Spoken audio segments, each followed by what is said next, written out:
Good morning, everyone. Before I get started on why we're here, as I look out into the crowd, I just wish that the families of gun violence in this city got this much attention, because that's who really deserves the amount of attention that we're giving to this particular incident.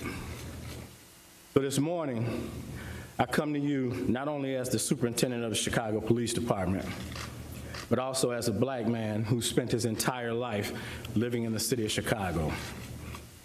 I know the racial divide that exists here. I know how hard it's been for our city and our nation to come together. And I also know the disparities, and I know the history. This announcement today recognizes that Empire actor Jussie Smollett took advantage of the pain and anger of racism to promote his career. I'm left hanging my head and asking why. Why would anyone, especially an African-American man, use the symbolism of a noose to make false accusations?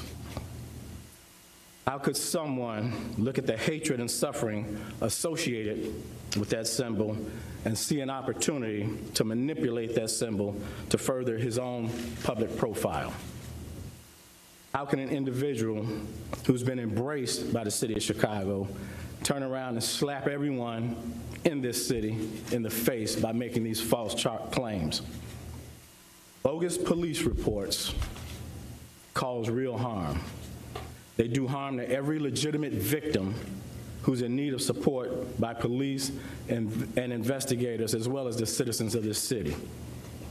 Chicago hosts one of the largest pride parades in the world, and we're proud of that as a police department and also as a city. We do not, nor will we ever tolerate hate in our city, whether that hate is based on an individual's sexual orientation, race, or anything else. So I'm offended by what's happened, and I'm also angry. I love the city of Chicago and the Chicago Police Department, warts and all. But this publicity stunt was a scar that Chicago didn't earn and certainly didn't deserve. To make things worse, the accusations within this phony attack received national attention for weeks.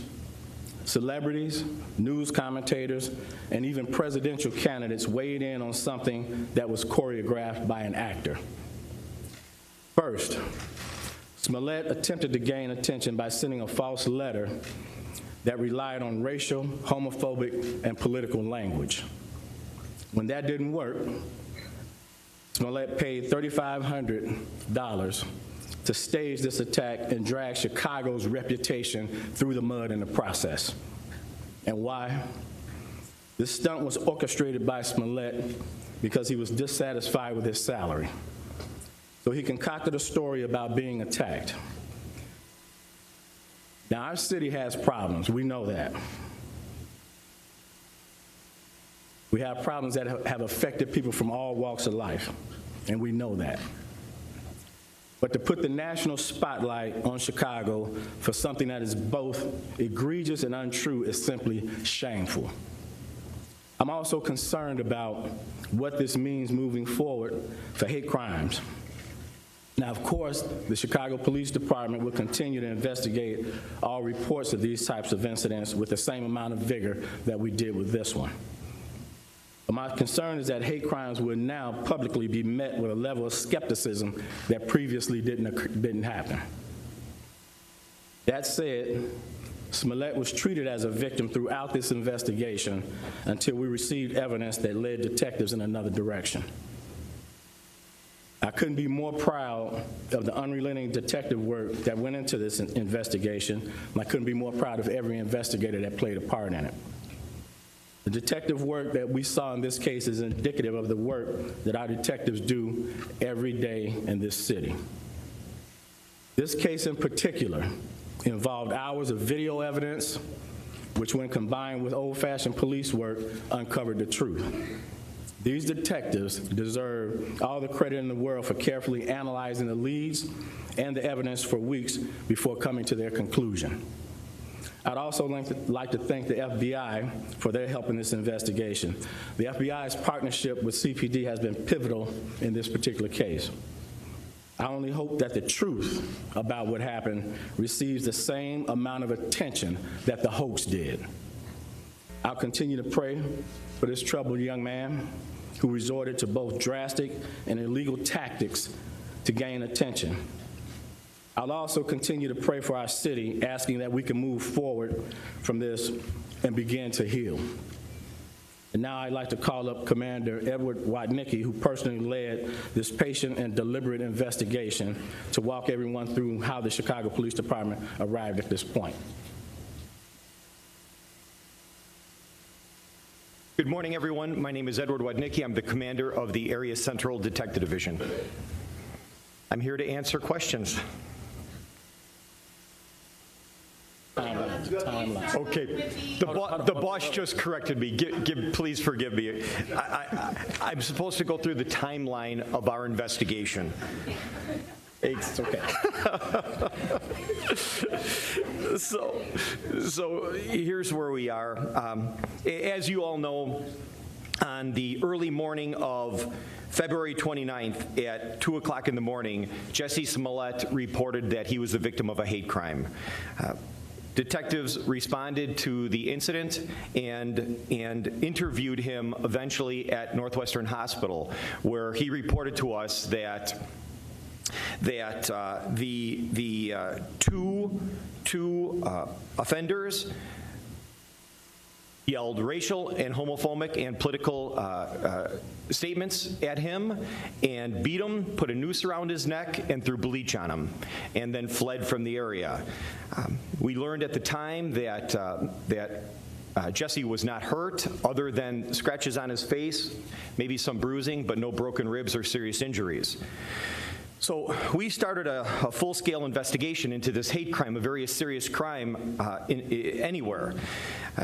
We quickly found two persons of interest on video that we believed were the likely offenders in this case. We initially put out a seeking to identify, and we got this out in a community alert. We then started searching the area for video cameras and witnesses that could help us with our investigation. During that time frame, we interviewed over 100 individuals in a canvass of the area and a follow-up canvass as our investigation expanded. We located approximately 35 of our Chicago Police pod cameras in the area and in the areas that we determined these two persons of interest fled.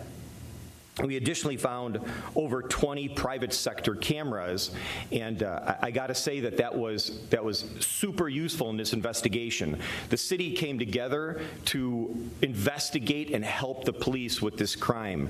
It was because of these pod cameras, our investment into technology in the city of Chicago, and the great assistance from the community in giving us those other cameras that led us to a really solid timeline of where our two persons of interest went.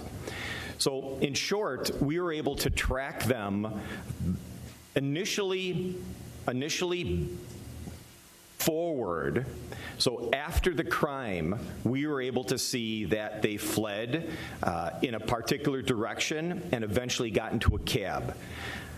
Our investigators located that cab, interviewed the cab driver, got some video out of that cab, followed that cab using all of these surveillance cameras that are located throughout the city, the pod cameras, to an area up on the north side where they abruptly stopped the cab, got out, and walked on foot. Again, the community came together to provide us with security footage from their private cameras. So at that point, We then started tracking these two persons of interest backwards to where they came from. So we followed them walking around and eventually back to where they had gotten out of a cab. So that was another individual that we had to interview and another individual where we sought video. We continued to track that cab back to the point where the cab was tracked down by our two persons of interest in a rideshare car. We then followed up on the rideshare, and that was the lead that we needed in order to identify the two persons of interest. At that point, we had a real good timeline of where these two people went. We were able to put a name to both of these individuals, and it was at that time that we started looking at where they went right after this event. We tracked them to going to O'Hare Airport and jumping on a flight to Nigeria. Our investigation led us to determine that they had purchased a round-trip ticket with them returning to Chicago on the 13th, so approximately 2 weeks after the incident. So that gave us a couple of weeks to try to continue to follow up on any investigative lead, any investigative lead that would help us try to determine what happened in this incident. So while we were waiting for them to return, we executed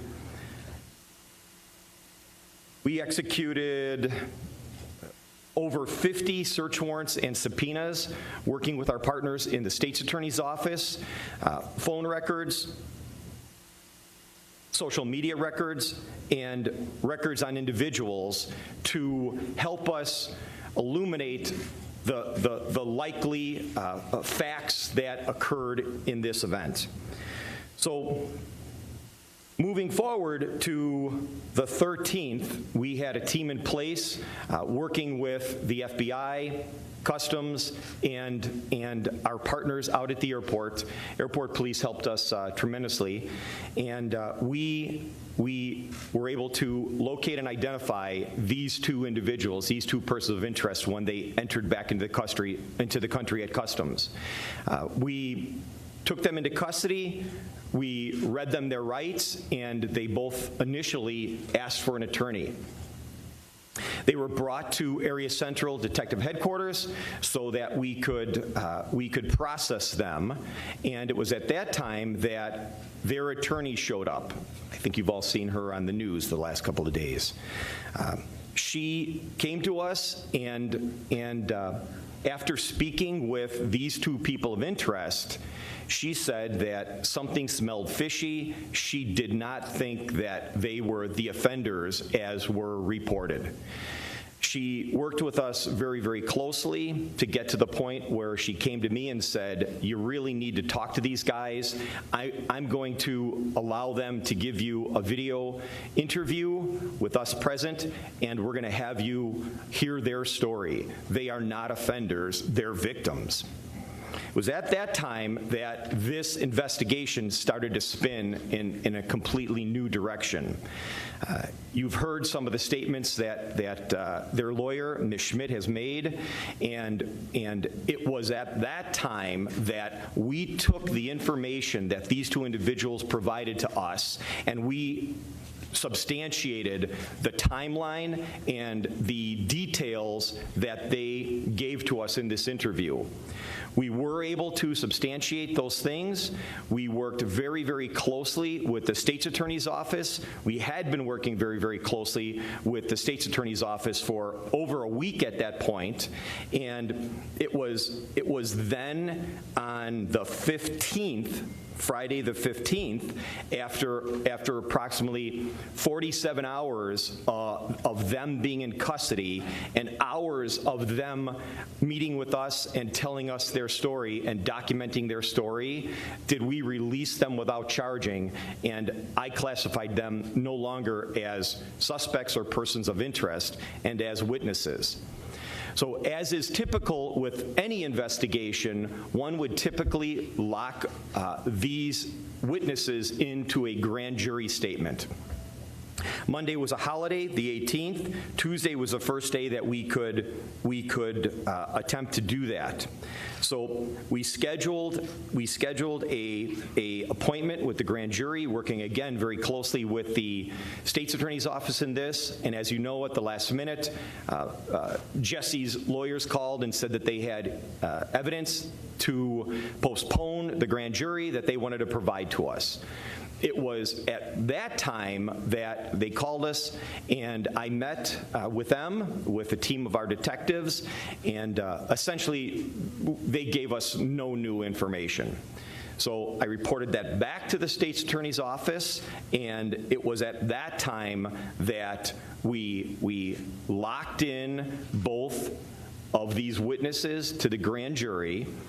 I'm told they did an excellent job, and then the state's attorney's office approved charges against Jussie for the Class 4 disorderly conduct false police report. We met with Jussie's attorneys, and we arranged for him to turn himself in, and as you all know, he turned himself in at 5 o'clock this morning in the 1st District in Chicago. Today at 1:30, Jussie will be going in front of a bond court judge, and the bond court hearing will be conducted at 26th in California. Okay. God bless. Say again? What can you tell that turned himself in this morning? Well, it was uneventful. He showed up, of course, with his attorneys and a few other individuals, but it went smoothly. Superintendent Johnson, if you had enough evidence to just charge him, why take it to a grand jury? Because that's typically what we do. Once we believe that witnesses are valuable witnesses and credible, then we take them to the grand jury to lock their testimonies in. Superintendent Johnson, can you go into the motive a little more? I think I'm also hearing for the first time. You said that he sent that false letter to himself, and you also said that he was dissatisfied with his salary. Did you get that information from the two brothers? Yes. Who were the subpoenas and search warrants issued against? Well, a number of individuals. You know, we serve subpoenas and warrants, of course, on Mr. Smollett, his manager for phone records, the two people of interest that we had. And so we still have quite a few search warrants and subpoenas out there that we're waiting to come back. You talked about the detectives and the amount of resources that went into this case. Can you quantify how many man-hours went into this, how many detectives worked this case, and also can you confirm that detectives working the case on the February 7th shooting that one year postal matches? We didn't pull resources from any shootings or homicide investigations. The detectives that you see behind me basically work on different teams, which include property crimes and things of that nature. We don't have the exact numbers yet, but let me just tell you all this. Anytime a hate crime is reported in the city of Chicago, it gets the same attention. This didn't get any special attention. You all gave this more attention specifically than we do. We give every hate crime in this city the same amount of vigor because there's no place for hatred in this city. And as I said in the very beginning, you know, I've lived in the city of Chicago my entire life. We just don't have any room for hatred in this city. And for somebody to use it for personal gain, it's shameful, because what that does is take away the resources that we could be putting into other crimes. Do you think the brothers could be implicated vis-a-vis the letter? Say again? Would the brothers be implicated for sending the letter in any sense? If the feds decide to look into that, would you have anything to say to the feds about the cooperation and whether or not you want to pursue the charge? That's the FBI's investigation, so CPD doesn't comment on the FBI's investigation. Gloria Schmidt told the media after the grand jury was finished that the current narrative that's out there about how much Jussie allegedly paid the brothers was incorrect. Can the police speak to what evidence they may have that, you know, Jussie orchestrated this attack, asked the brothers to carry out this attack, and was there any evidence of money payments to the brothers? Yeah, we have evidence. We have the check that he used to pay them. So the $3,500 was for the two of them in total, and then $500 upon return. Was there like an quote an attack on the street, or did it take place somewhere else? How did that work? No, it took place right there. So, of course, it was staged. The brothers had on gloves during the staged attack where they punched him a little bit. But as far as we can tell, the scratches and bruising that you saw on his face was most likely self-inflicted. How did you react when you learned about the motive of this? How did that teach you and all the detectives? You finally figured out what motive? So let me reiterate again. You know, you all heard me say consistently that we were treating Mr. Smollett like a victim, and we did. We might have had some peculiarities with the case, as we do with most cases. So it wasn't until the 47th hour of their 48-hour hold time that we could legally hold him in custody that it took a change. So we gave him the benefit of the doubt up until that 47th hour. But when we discovered the actual motive, quite frankly, it pissed everybody off, you know, because we have to invest valuable resources. A lot of what I want you all to really understand is when you all put things out there into the universe that's not actual facts, then it causes us to have to chase all that stuff down. Those are resources and time spent that we'll never get back, that we could utilize for another investigation. And let me be clear about something. The shootings and homicides in this city were not impacted at all by this particular investigation. And again, we give the same amount of resources to every hate crime that's reported in this city. Was the attack purposely done out of camera? Did they know where the cameras were? I think that they knew where that one camera was, but unfortunately it didn't capture the event. So I believe that Mr. Smollett wanted it on camera, but unfortunately that particular camera wasn't pointing in that direction. Search warrants were executed on Mr. Smollett's manager. Is the Chicago Police Department looking at Mr. Smollett's manager? No, not at this time. Mr. Smollett said that he was on the phone with his manager at Yes. the time. Was the manager, Brent Moore, involved with this? Did he know it was a ruse? He was on the phone, but whether or not he knew it was a ruse, we can't speak to right now. Were you interviewing him? At some point, we'll talk to him. At one point when this case started getting pretty thick, people started pointing things like the police department. How did you take that when you saw people starting talking negatively about the issues that were going on in the city? It was upsetting, you know, and I want you all to realize this.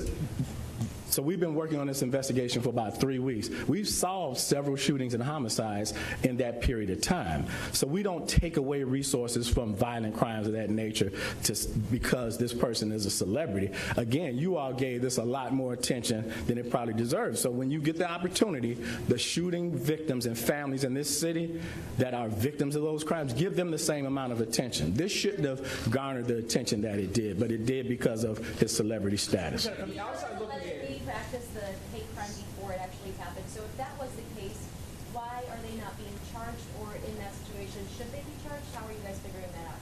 So Mr. Smollett is the one that orchestrated this crime. They became cooperating witnesses in the 47th hour of their 48-hour hold time. So now they are witnesses to what he did. So he has to be accountable for what he did. He orchestrated this. Does being accountable mean he should have to pay all the money back that was invested in this massive investigation? Well, I think that's a subject for another day, but of course, it's because of what he did that we had to invest all these resources. Superintendent, Did someone Kim make Fox. statements while in custody?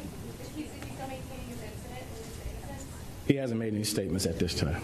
Do you have text messages? No. Do you have text messages Kim between? Fox's decision to recuse herself of that speed in solving this case and bringing charges. No, Kim Fox and I, you know, look, I'm the police superintendent. She's Cook County State's attorney. So we talk almost every day about different cases. So the fact that she recused herself didn't impact the case at all. Did she drag her feet in any way? Say again? Did she drag her feet on this in any way? Listen, we have a great relationship with our federal partners, and we certainly need to have a good relationship with our state's attorney's office, which we did. So again, you all have to remember the erroneous rumors and innuendo that was put out there in the beginning was just that. This investigation didn't turn in the direction of Mr. Smollett being a defendant until the 47th hour that we had those two individuals in custody. So one more hour, we would have had to let them go. We may not be here today. So the state's attorney didn't drag anything. We needed to put the case together. These things take time. This isn't TV. Okay, this is real life. So it takes time. Do you have text? Superintendent, there were a lot of leaks in this case. Was that intentional at all? Well, who's to say the leaks came from us? Just because there are leaks out there doesn't necessarily mean it came from CPD. You know, I heard particular things that were out there that I knew was simply untrue. So it doesn't mean it came from the police department. Do you have text messages or other exchanges between the brothers and Jussie? We have the phone records that clearly indicate that they talked to each other quite a bit before the incident, after the incident, and while they were out of the country. Jussie and his brothers, you mean, the phone record? Yes. Yes. Superintendent, do you know that Smollett tried to make contact or made contact with the brothers after the attack? You mean right after, like moments afterwards? The attack or attempted to make contact and we saw him? Yeah, I just said. So we know that they talked at least an hour or so before the attack, an hour or so after the attack, and then while they were out of the country. We know that they were talking. Did Jussie try to recruit any other people to stage this attack, or were the brothers his first choice? I don't know if they were his first choice, but that's who ultimately did it, but we don't have any evidence to suggest that. That the brothers might be victims in this. What did you mean by that? That the brothers might be victims? Were they coerced somehow or manipulated, or how would you describe them? I think that's what the commander said. Yeah, boss, I think that I think the fact that this was staged and that Jussie hired these two guys to stage this for his benefit and then spin this into a criminal investigation put them in a really tough spot as well, to the point where now they were arrested for a hate crime. And only because of just the incredible work by the entire team did we get to the point where we're able to get the truth from them, and now we are where we are today. Commander, why did Smollett hire those two brothers? I mean, can you describe like what their relationship was, like how close they were? Smollett was with those two brothers? Yeah. So one of the brothers worked on Empire, so they had a relationship, an association.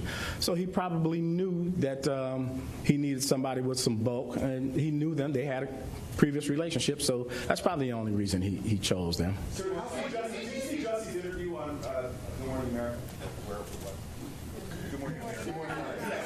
Did you see the interview on ABC? I didn't see the entire thing. I saw a couple of parts of it, and to be quite honest, it's shameful, you know, because it painted this city that we all love and work hard in a negative connotation, you know, to insinuate and to stage a hate crime of that nature when he knew as a celebrity it would get a lot of attention. It's just despicable. You know, it makes you wonder what's going through someone's mind to do something like that. So, yeah, I saw a couple of parts of it, and I was angered by it, to be quite honest. There were two cabs. They took a ride share to the crime, or on their way to the crime. Then they took a regular, yellow cab afterwards. Yeah. If it wasn't for the ride share, which, you know, you have a profile for it and has their identity, but you guys could able to figure out who these guys were.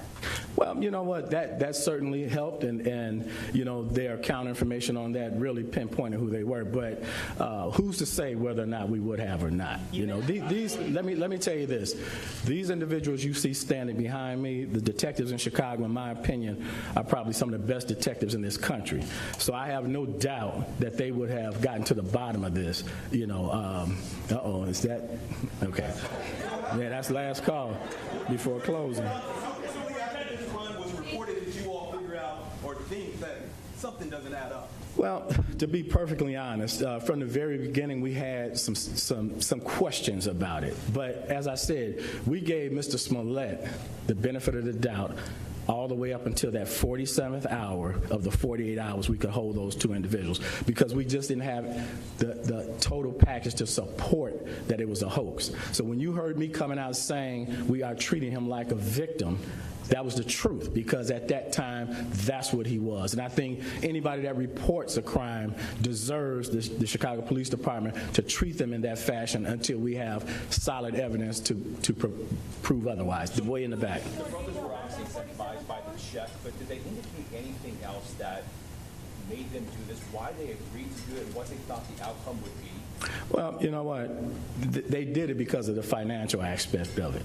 Now, whether or not they knew the whole thing would go the way that it did, and I can tell you all with 100% certainty, the way that they carried this out, there was never a thought in their mind that we would be able to track them down, because these detectives, they put in intense work and just great work, and I cannot say how incredibly proud I am of them for the work that they put into it, but that's just an example of the work that they do every day that just goes unreported because it doesn't get the media attention that this particular case got. But it was financial gain. Last question. Did Good Morning America play any role in the investigation in that Jussie essentially identified who these brothers were? Well, he identified who those two individuals were. You know, we knew that then, but he didn't know that we knew. But, yeah, he helped us out when he identified them. Okay? So you identify the brothers specifically with all of the video surveillance. When was it in the investigation when you realized their names and who they were? Was it when you tracked? That was after the rideshare account, yes. What day was that? What was that? Remember what day that was? About a week later. So Okay. the one piece of evidence then just confirming that he wanted was not found on camera, the roughhousing, the minor No. stage beating. It's not on camera anymore. That was the one piece. We have about, I would say about 2 hours of footage back and forth, and those few minutes were not on footage. You meant Was it police report on him? Say again? Was it police report on him? We don't know. Yeah. Okay. Thank you all. More detail about the 47th hour? Say again? Can you go into a little bit more detail about what it was in the 47th hour that... Well, that's at the 47th hours when the two brothers decided, like the commander reiterated, that with the help of their lawyer, they decided to confess to the entirety of what the plot was. Superintendent, you said you want Smollett to be held accountable. Say that again? You said you want Smollett to be held accountable. I'm curious, what is justice in your eyes? Absolute justice would be an apology to this city that he smeared, admitting what he did, and then be man enough to offer what he should offer up in terms of all the resources.